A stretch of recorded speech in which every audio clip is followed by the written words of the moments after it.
kita pernah ditanya oleh Tuhan, bukan aku Tuhanmu, ya enggak Tuhanmu. Itu kan, tapi kapan tuh? Ingat enggak? Nah begini, kalau kita mengingat-ingat peristiwa yang lalu dan kita lupa sama sekali, ini bisa kita melakukan apa namanya, mengundang ingatan kita lama lagi. Seperti kita menyanyikan satu lagu, ya. Di tengah-tengah lagu kita lupa. Caranya gimana? Diulang dari awal lagi. Indonesia, akhirnya ingat kan? Nah itu namanya merecall, ya. Dengan cara berurutan. Atau juga kita merecall, mengundang kembali ingatan kita dengan cara tadad, paradok, kontradiksi. Ada lagi yang free association, artinya hubungan bebas. Seperti begini, ketemu sama Pak Tato, Buya, apa kabar? Kamu siapa? Saya Tato. Orang mana? Cirebon. Masa Buya lupa sih? Di mana pernah ketemu? Di Cirebon. Tanggal berapa bulan ini? Enggak ingat. Terus Pak Tato cerita, ingat nggak? Waktu itu ada beca tabrak truk. Tukang becanya terpelanting, kepalanya jatuh menimpa batu DMJ, batu petanda batas jalan itu. Terus kita bantu mereka tuh. Oh iya. Setelah itu kita minum kopi ya. Oh iya. Akhirnya ingat semua tuh. Nah itu namanya free association.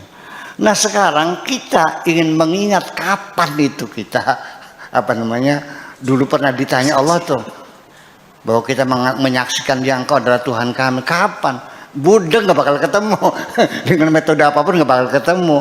Karena itu sudah lama sekali sebelum Engkau lahir ke bumi ini. Nah, ini pertanda bahwa kita tidak bisa mengingat apa yang terjadi masa lalu. Itu ada sebabnya, ya. Sebabnya karena kitanya belum sadar. Kita beragama, baca syahadat iya, sholat iya, puasa iya semuanya. Apakah kamu sudah sadar? Belum tentu. Yang ngajinya pintar sudah jadi kiai, sudah punya jadi ustadz, segala macam. Kok bisa korupsi juga sih? Sampai hafal Qurannya kok bisa korupsi juga sih? Berarti sadar nggak dia? Saya cerita lagi, dodol sama lantung, tai ayam, tai kotok. lantung. Warnanya sama, hitam semu-semu coklat. Hitam agak kecoklat-coklatan lah gitu kan. Kita membuktikan sendiri, logika berjalan. Dicium baunya harum, dodol. Ini tai kotok namanya ini. Dipegangnya ini empuk, kalau ini pepes masuk gitu. Nah ya, dirasain iya. Tapi nyatanya gimana? Istri cantik jelita seperti dodol, ya tidak disentuh, tapi nyentuh sembelak lantung kayak ayam. Ya di tempat-tempat pelacuran itu. Istrinya cantik jelita, sinting nggak? Sintong. Apakah setelah Anda tahu bahwa itu haram lalu Anda meninggalkannya? Tidak. Anda sering melanggarnya. Apakah Anda setelah yakin itu wajib kamu laksanakan? Tidak, kamu tinggalkan juga. Berarti kamu belum sadar kok.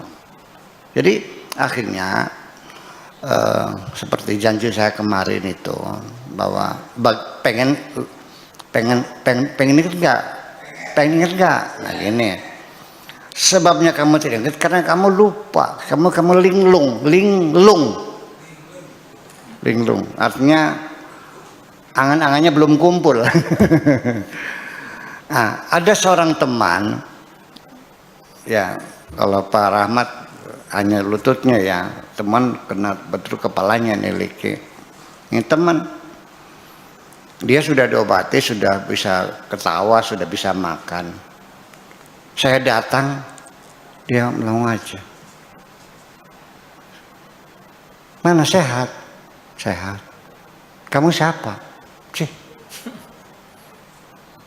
Bisa makan, bisa minum, bisa berak, bisa cebok, tapi ketemu saya bilang kamu siapa? Saya Buya Sakur. Orang mana? Orang sadar belum tuh? Belum sadar. Istrinya datang, juga enggak nyapa kok. Kamu siapa? Dia sudah bisa makan, bisa minum, bisa pakai baju, bisa berak, bisa kencing. Berarti sudah sembuh belum tuh? Belum. Diobati lagi, bedah, saraf lagi itu. Karena neuroreceivernya putus. Ya, neuroscience ya yang dipelajari dengan dokter Aisyah Dahlan tuh. Itu putus. Akhirnya nyambung, biar ketemu akhirnya dia nyapa saya, nyapa istrinya. Oh iya. Sudah sembuh belum? Sudah nyapa? Oh iya. Kamu di mana jatuhnya? Oh iya, saya dulu waktu di sana di perapatan Pleret tuh saya tulisnya. Oh iya, berarti sadar. Oke. Sudah sadar belum? Sadar. Anaknya tahu, istrinya tahu, karena semua dia kenal. Mau ini Buya Sakur ya, ponok. Oh iya, punten, makasih. Sudah sadar belum? Oke, nanti dulu. Nah, setelah dilihat oleh dokter ini sudah makannya benar, ceboknya benar, ngomongnya benar, bahkan bisa runut menceritakan yang telah terjadi kemarin, bulan kemarin. Ya, nah akhirnya dokter mengadakan keputusannya, sudah kalau begitu Anda sudah sehat, silakan boleh pulang, ambulan disiapkan, notanya dilunasi semuanya berapa, silakan pulang. Begitu oleh dokter disuruh pulang, dia bilang nggak mau pulang. Kenapa? Enak di sini. Alasannya apa? Di sini enak, lantainya putih, ranjangnya putih, jendelanya putih, pintunya putih, perawatnya pakaiannya putih, enak di sini, nggak mau pulang. Sudah sadar belum tuh? Bisa ngitung duit kok, bisa cebok, bisa makan, bisa. Tapi karena dia tidak mau pulang, berarti dia belum sadar. Mengingat masa lalu tidak akan sempurna, betul nggak? Masih lupa semuanya itu. Maka kalau Anda ingin sadar, kapan ditanya oleh Tuhan, apakah aku bukan Tuhanmu? Dan engkau menjawab, ya engkau adalah Tuhanku. Qalu bala wa ana minasyahidin, ya betul engkau adalah Tuhanku. Pengen ingat seperti itu? Tidak mungkin Anda akan ingat, kecuali ketika sudah muncul kerinduan Anda ingin pulang. Ketika sudah ada kerinduan ingin pulang, Anda baru ingat peristiwa itu. Makasih, itu aja. Bukan main, luar biasa. Pak Julius Agus, demikian jawaban dari Buya tentang bagaimana kerinduan pulang kita kepada yang menciptakan kita, dan itu persaksiannya. Baik, kita akan turun ke studio, dan barangkali dari sahabat Tema TV yang dari studio akan mengajukan beberapa hal atau menyampaikan beberapa hal dari kajian kita pada hari ini di episode ketiga pada kajian Ra'ayatullah. Silakan, dengan siapa? Ya, silakan untuk Kang Im. Maim. Ya, terima kasih. Assalamualaikum warahmatullahi wabarakatuh. Waalaikumsalam. Saya dari Tegal Kumbung. Beberapa tahun lalu, persisnya 2018, saya pertama kali mendengar tentang kelenjar pineal seperti yang dijelaskan oleh Buya Sakur pada waktu itu. Gimana Kang? Pineal gland atau kelenjar pineal. Kelenjar kenyal. Pineal. Ya, kelenjar pineal. Ya. Nah, itu apakah dalam hal ini, kalau kita lihat pada sebagaimana tadi yang dibaca, ya, apakah orang menyadari tentang ketuhanan itu kemudian itu artinya mengaktifkan kelenjar pineal? Iya. Udah. Ya, demikian.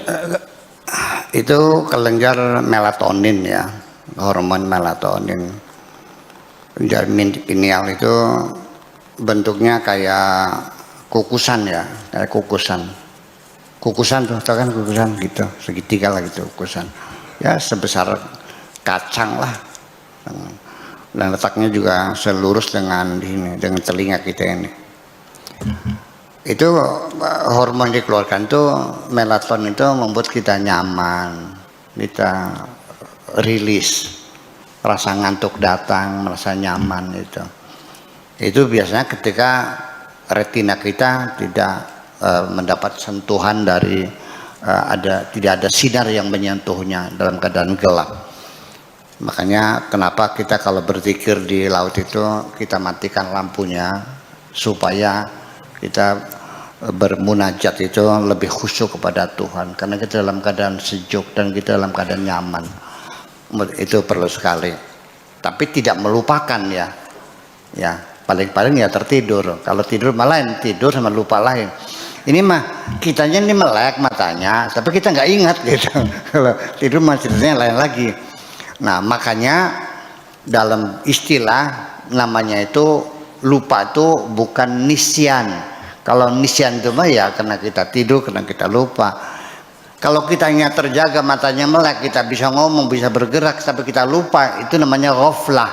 Namanya ghafilun ya. Al-ghaflah itu beda dengan nisyan ya. Jadi kalau nisyan memang dari melatonin ya, dari pineal itu kita bisa lupa karena kita ngantuk, jadi kita melupakan. Tapi kalau ghaflah itu dalam keadaan kita terjaga dan kita tidak ingat, tidak sadar. Sadar atau tidak, kamu tiap hari melanggar perintah Tuhan. Waktu sholat nggak sholat, waktu zakat nggak bayar zakat, lihat cewek 4 aja nggak tahu urusan, dan itu dosa kamu lakukan. Sadar nggak? Sadar. Tiap hari ngaji, mubalek tiap hari cerita neraka. Bahkan sampai kesadaran akan mati saja hilang dalam dirinya. Lebih itu tukang mandiin mayit kan. Selesai mandiin mayit, dia pacaran lagi kok sama perempuan lain. Istrinya telepon, "Bang, sudah selesai belum mandi mayit?" "Oh, Neng, masih ada satu lagi yang perlu dimandiin." Bayangkan dia nggak sadar mau mati itu, baru mandiin mayat, dia melakukan maksiat lagi. Ya kenapa? Gila manusia ini sesungguhnya. Iya, nah itu namanya kegilaan kita, namanya ghaflah namanya itu. Jadi kita minal ghafilin. Itu kira-kira semacam itu.